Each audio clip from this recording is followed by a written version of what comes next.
Hey guys, so today we'll be remaking Logic's Everybody. Here's what it sounds like.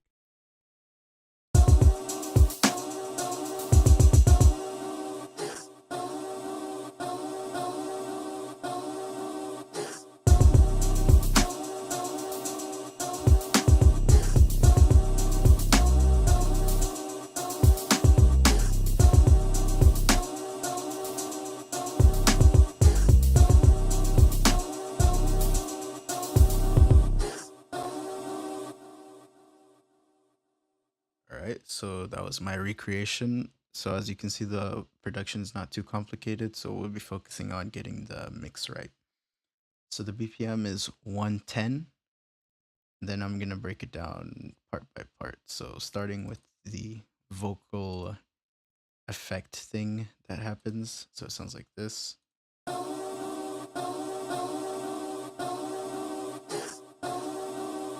So I had to chop that up from the original using Slicex. So I just found a spot where I could get the sample easily, and I put it into its own little sampler, and it sounds like this by itself. And the other one. So in order to make it sound how it is right now, I had to go to the track and put a delay on it so it sounds continuous. Without it, it sounds choppy like this. There's little pauses, but with the delay, it would just make it sound like a continuous sample.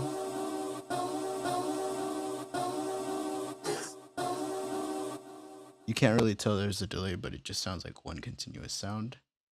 Next thing I have here is the hats and the clap snare. So the snare sounds like this by itself. It's just a sample. There's nothing going on except for an envelope. And let's check the effects. There's just an EQ. Cuts off the low end. Then we have the hi-hats. There's two different sets of hi-hats. There's the one that's playing throughout continuously, and then there's the occasional one that plays. That's what I heard from the song. You could really do anything you want with the hats because it's just up to you really. And so the first hat would sound like this.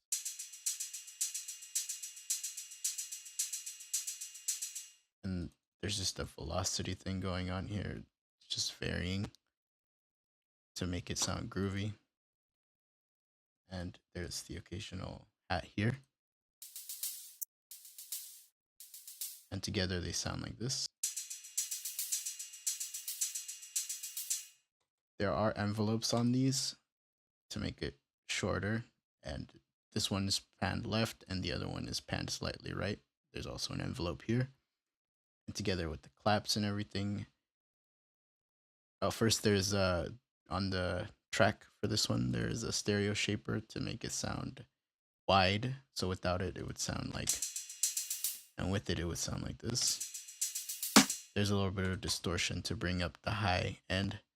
There's some EQ going on here and EQ going on here, cutting the lows here.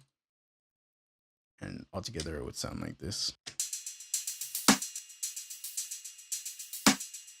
All right, the next part will be the kick. It sounds like this.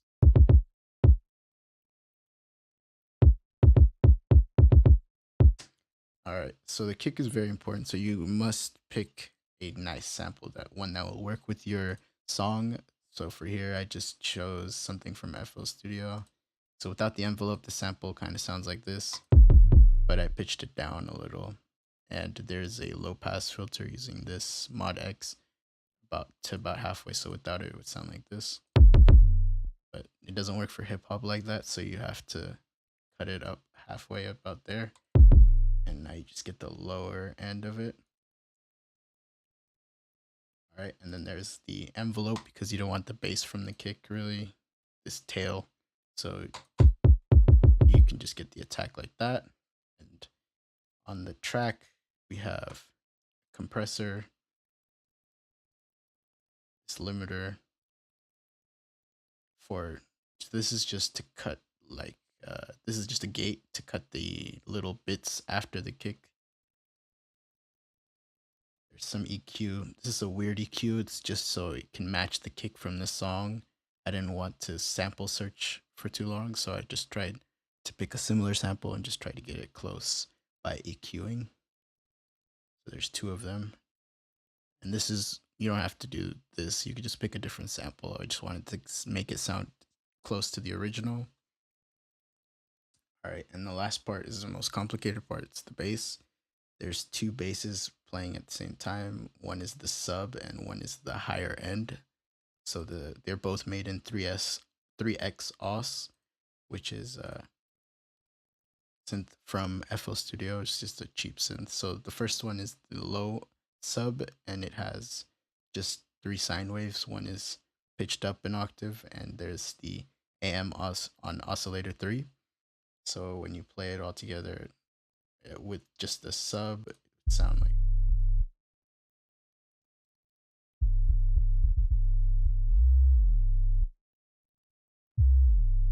So we have an EQ on it, just to cut off the high end because we just want the sub here. There is this top limiter is for compression, so you can get a constant level. So without it, it wouldn't sound as powerful. So what I did was, like, I'll just redo it right now. So this is what it sounded like before. You can see the peaks here, these little tiny peaks and like inconsistencies. You don't want that. So I lowered the threshold to where the lowest level is, and then I put the ratio up to about 3:1, and then I lifted the gain up a little bit to about like 6 dBs. So now you get a consistent level playing. So all those peaks from before turned into this now like this white brick right here. And then this next limiter is for sidechaining to the kick. I'll show that later. And then there's just more EQ to match the original song. And it just all together with the effects, it would sound like this. All right. For the sliding part, there's just slide on mono to about there, max 1 on the polyphony. And then the other important part was the higher bass. So for this, it's another 3SOS using different waves.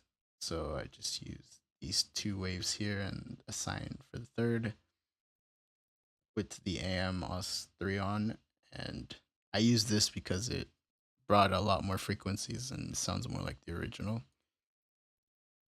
And again, there's the slide on. So this one sounds like this.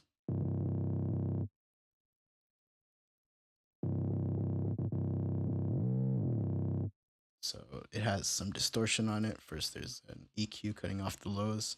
Then I put a FabFilter Saturn on it because it felt like there's like a guitar amp running through the higher end of the bass, and broke into about 90% drive and 86% mix. So with that, it would be like, it would sound like this without it. And with it,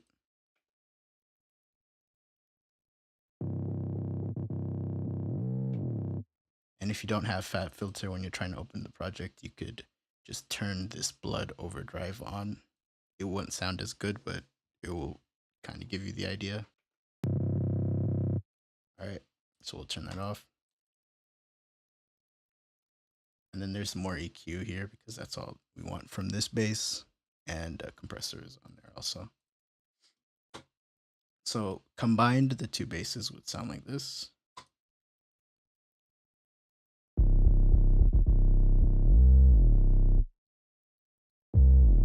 Sounds a little interesting, I guess, but that's how it sounded in the original. So I kept it that way. And so the side chaining I was talking about earlier, you have the kick and the bass.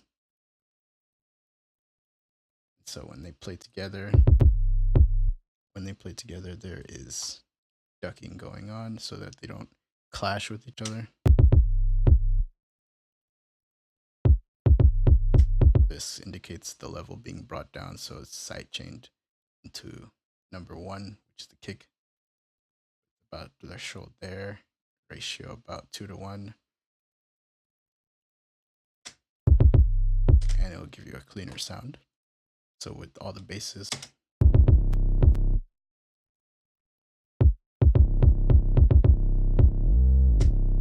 then all together, what we have is the instrumental.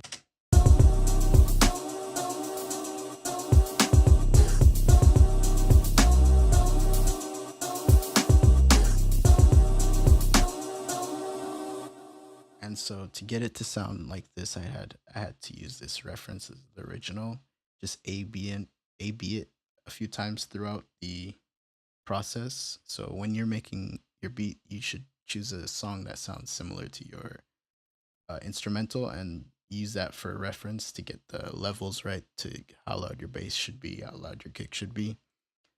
And yep, that's basically it. So just make sure to use your reference to get your levels right. And thanks for watching.